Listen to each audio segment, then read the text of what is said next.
We are going to cover 3 problems today and then 2 small topics. This is the first problem.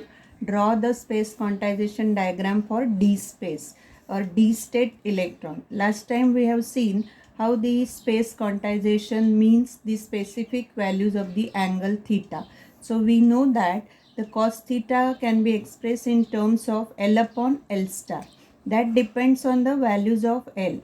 Now it is given that it is the D state electron. For the D state, value of L is 2. This is what we have already discussed.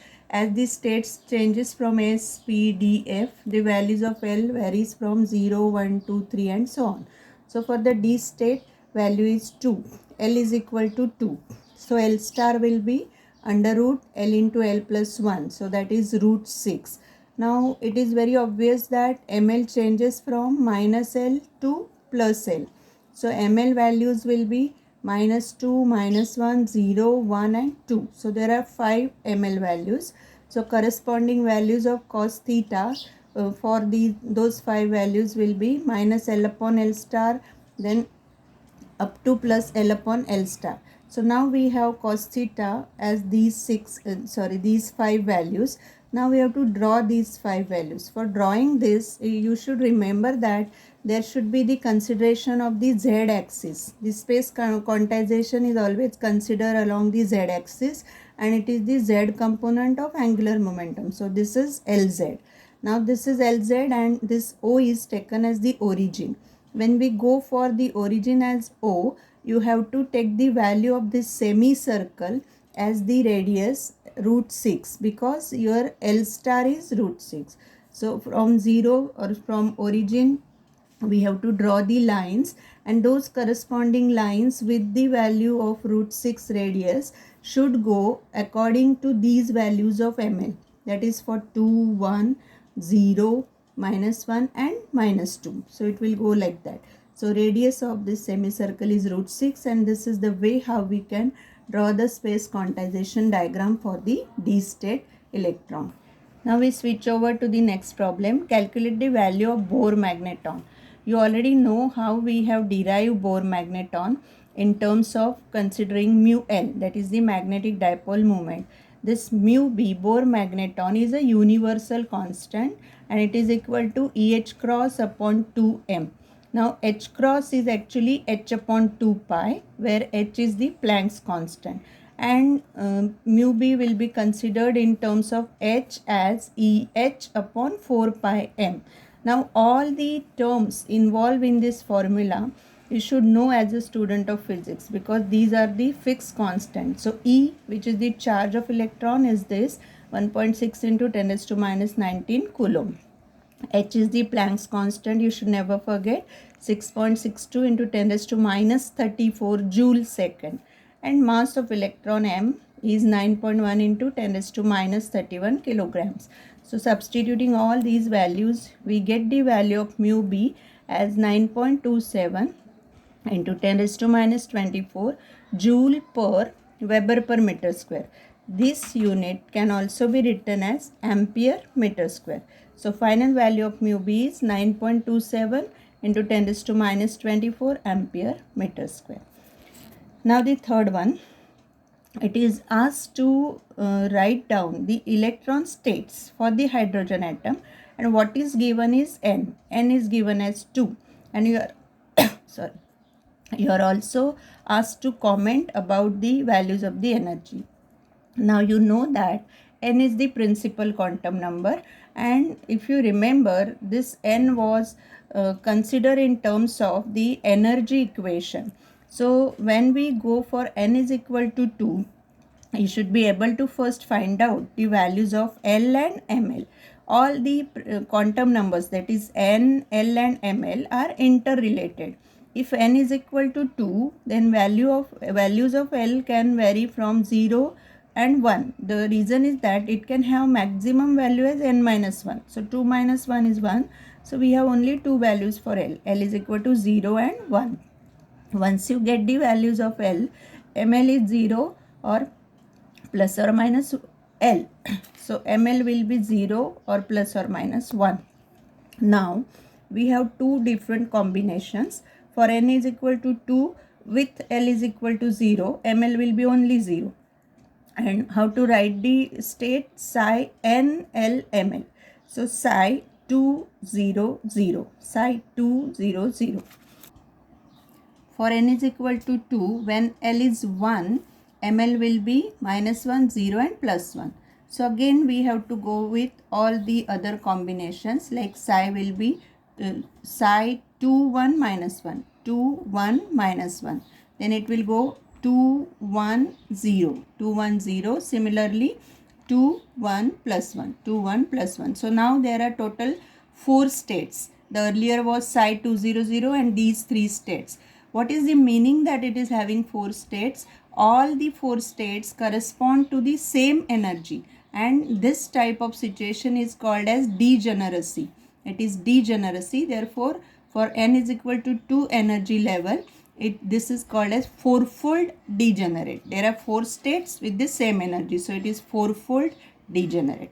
Now we are going to see one topic that is related to what happens when the atom is placed in the external magnetic field.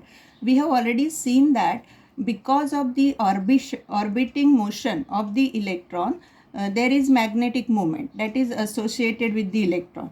But when such atom itself is placed in the external magnetic field, actually what happens is there is a torque which acts externally on the particular electron. So this torque is given as mu L cross B.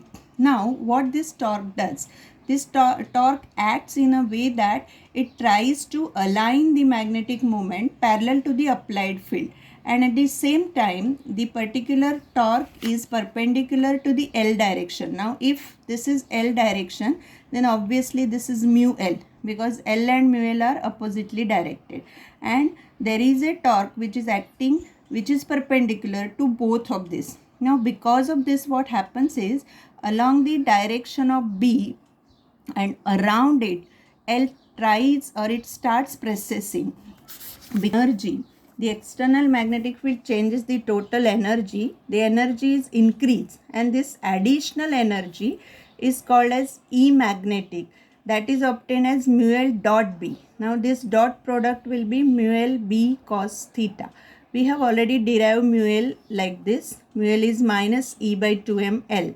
So E magnetic will become this term multiplied by this B cos theta. So it will be plus minus minus plus E by 2m B L cos theta. But what is L cos theta? L cos theta is Lz, the z component of angular momentum. So E magnetic will be E by 2m B Lz. But Lz is what? Lz is MLH cross. So finally we are substituting that also. And when we will substitute at the place of Lz MLH cross, we can take this H cross with this constant. So again this is EH cross by 2m. Now you are well familiar with this constant, that is the Bohr magneton, mu B. So E magnetic will be finally mu B B into ML. Now you can very easily understand that ML term is there, and ML term varies depending on what? L. It varies from minus L to plus L. So for any situation, whenever you have the certain value of L, there will be those many values of ML, means 2L plus 1 values of ML. If there are 2L plus 1 values of ML, those many E magnetic, means those many energy levels should be there. So what is this situation? This situation is because of the splitting. The energy levels actually get splitted, and this is in terms of the, or in accordance with the Zeeman effect. So these levels are called as magnetic levels or the Zeeman levels, and therefore this ML is the magnetic quantum number. Now test state L is equal to 0. So ML will be 0. E magnetic will be 0. E magnetic is 0 means there is no change in energy, and if energy is not changed, then there is no splitting. But for the P state, L is equal to 1. So ML will be 0 plus 1 minus 1. Because of that, your E magnetic will have 3 values, and those 3 values will be like this. One value will be in terms of minus of this mu BB, the other is 0, and the other will be plus of this mu BB. So all 3 will correspond to these 3 values of ML. Because of that, we can show the difference that if the magnetic field is not applied, or if B is equal to 0, then for L is equal to 1, there will be single state. But in the presence of magnetic field, or when the applied magnetic field is there, then because of these three values of ML, we get these three terms, and these three energy levels are due to the splitting of the energy. Now for the D state, similarly, L will be 0 and obviously ML will have these 5 values. So again the same thing, for B is equal to 0, there will be single line or single energy level. But when we go with non-zero B or the applied magnetic field, then there will be 5 states, and all those 5 states will correspond to 5 values of ML. But every time you can see that the difference between subsequent two energy levels, whether these two or any two, will be the same. Delta E will be the same, EH cross B by 2m for all the states. Now we'll see one more topic, and that is regarding electron probability density. First of all, I'll tell you what is this probability density. We have used the quantum mechanical approach for studying the electron in the hydrogen atom. So we know that the total appearance of the atom or the whole atom is considered as a sphere, and we are interested in the behavior of electron. So we are interested to find out or to locate the electron in this sphere. So quantum mechanically, when we go for this, we want the volume element. The volume element is considered, and obviously the probability of finding the electron or its behavior will be considered in terms of the solution of the Schrodinger equation, that is psi. Now psi is a wave function, and you know very well that psi is r theta phi. When we go for this, the probability psi square will be obviously r square theta square phi square. Now these three are the independent terms. We will go with all three independently. Phi is the azimuthal angle, so the azimuthal probability phi square. But we have already derived this phi, a e raised to iml phi, in the earlier session. So we have phi square as a square. Now this is symmetrical about the z axis, but when we go for the normalization of phi, and that too over the limits of 0 to 2 pi, at the place of phi we can substitute this a is constant, so it is outside, and it will be equal to 2 pi a square. From this what we will get is this, your a will be 1 upon root 2 pi.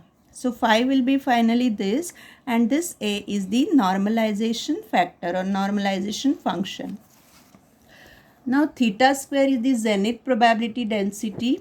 This theta square phi square is constant for the S state. S state is always considered in the simple form, and for this it is spherically symmetric. But finally when we go to R term, this R square is the radial term. It is the radial probability density, and this probability is obtained in terms of this PR dr is R square dr. Now for the S state, it is calculated to have R as is equal to A0, and A0 is nothing but the expression which is derived for the radius of the atom by Bohr. So it is the Bohr's radius. It is a standard term. Now for n is equal to 2, it is seen that it comes to be 4A0. Similarly for any value of n, always this R comes like n square A0. It is one example how to plot the probability against the radial distance.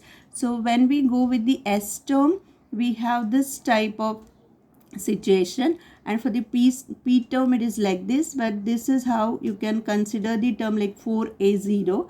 But when it will be 4A0, when your n is equal to 2, because it should be n square, and when n is equal to 2, we have L is equal to 0 and 1. Thank you.